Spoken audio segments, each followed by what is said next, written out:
Hallelujah, Hallelujah, Hallelujah,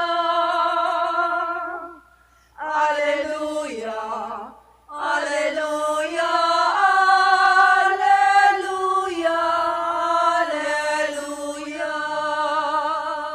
Lagi tayong magtanod sapagkat di natin talos ang pagbabalik ni Jesus.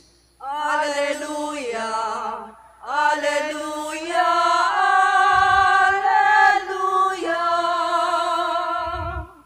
Hallelujah, Hallelujah, Hallelujah, Hallelujah.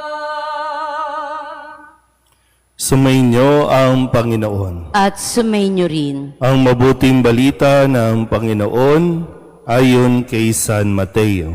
Papuri sa iyo, Panginoon. Noong panahong iyon, sinabi ni Jesus sa kanyang mga alagad, "Kaya magbantay kayo, sapagkat hindi ninyo alam kung anong araw paririto ang inyong Panginoon. Tandaan ninyo ito. Kung alam lamang ng puno ng sambahayan kung anong oras ng gabi darating ang magnanakaw, siya'y magbabantay at hindi niya pababayaang pasukin ang kanyang bahay.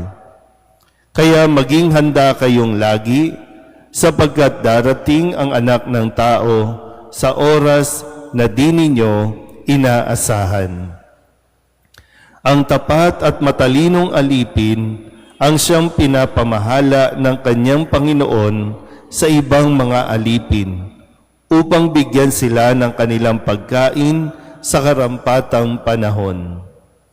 Mapalad ang aliping iyon kapag dinatnan siyang gumagawa ng gayon sa pagbabalik ng kanyang Panginoon. Sinasabi ko sa inyo, pamamahalain siya ng kanyang Panginoon sa lahat ng kanyang ari-arian. Ngunit kung masama ang aliping iyon, sasabihin niya sa sarili, "Matatagalan pa bago magbalik ang aking Panginoon," at sisimulang bugbugin ang kanyang mga kapwa alipin at makipagkainan at makipag-inuman sa mga lasenggo. Babalik ang Panginoon ng aliping iyon sa araw na hindi niya inaasahan at sa oras na hindi niya alam. Buong higpit na parurusahan siya ng Panginoon at isasama sa mga mapagpaimbabaw. Dooy tatangis siya at magngangalit ang kanyang ngipin. Ang mabuting balita ng Panginoon. Pinupuri ka namin, Panginoong Hesukristo. Isang magandang umaga po sa inyong lahat. Ngayon po ay Huwebes ng ika-21 linggo sa karaniwang panahon at atin pong ginugunita ang kapistahan ni San Agustin. Siyang anak ni Santa Monica matapos ang kanyang pagpapanibago sa kanyang kalooban. Siya ay naging isang pari at naging isang obispo sa kalaunan at naging tagapagturo ng ating pong simbahan. Kaya sa tulong ni San Agustin na nawa tayo rin ay makahanap, masumpungan natin ang kapahingahan sa piling ni Jesus.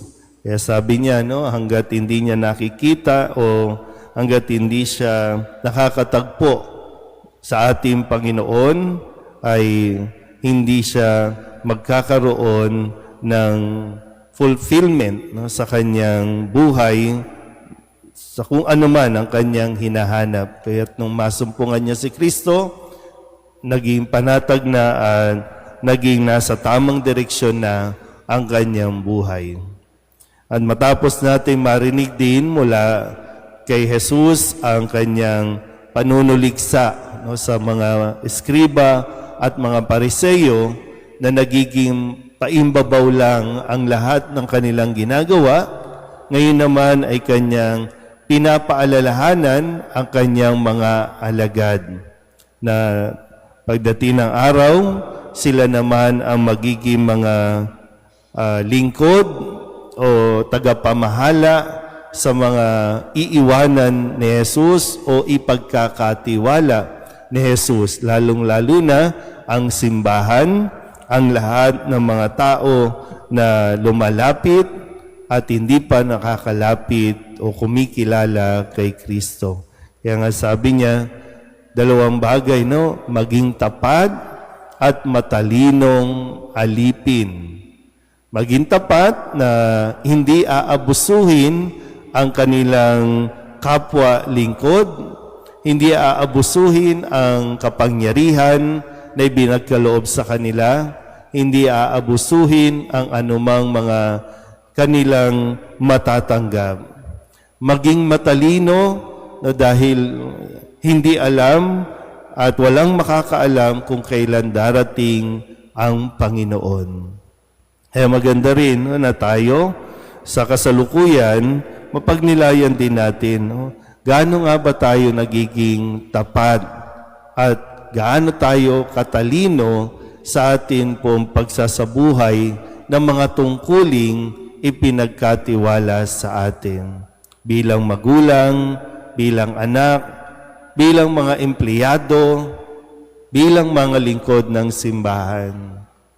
Paano nga ba natin susukatin ang ating katapatan? At paano natin isinasabuhay? No? Kumbaga, bahagi nga no, ng ating paglilingkod yung hindi lang tayo magdadasal, hindi lang tayo mananahimik, kundi meron din tayong mga tungkulin, mga responsibilidad. Kaya nga maging ang simbahan po, baka kasi no, marami din ang nag-aakala na hindi tayo dapat nangingialam, hindi tayo dapat nagsasalita sa mga usapin pang politika, sa mga usapin sa pang labas ng simbahan dahil malinaw naman dito na bilang mga lingkod, tayo po ay hindi lang basta magbabasa ng Biblia, magdadasal, kundi tayo din ay tutulong sa ating kapwa. Yan nga, di ba, bahagi nito, no? Sasabing sila ang magbibigay ng pakain, sila ang tutulong sa mga may sakit, sila ang... Kaya kung mayroong mga injustices na nangyayari, ang mga lingkod ng simbahan ay dapat manindigan. Dapat tumayo at magpahayag ng pagkadismaya kung paanong si Kristo ay nadidismaya sa mga ganitong pag-uugali. Kaya nga maalala niyo po no, yung sinabi nung Lunes na hindi dapat kaligtaan ang pagpapairal ng katarungan, pagkahabag, na dapat na tinitingnan din sa atin po o sa ating lahat, no, sa ating paglilingkod. Kaya ito po ang inaasahan sa atin na nawa pag dumating ang Panginoon sa buhay natin, masasabi natin na ginawa natin ng buong katapatan at katalinuhan ang ipinagkatiwala sa atin. Amen.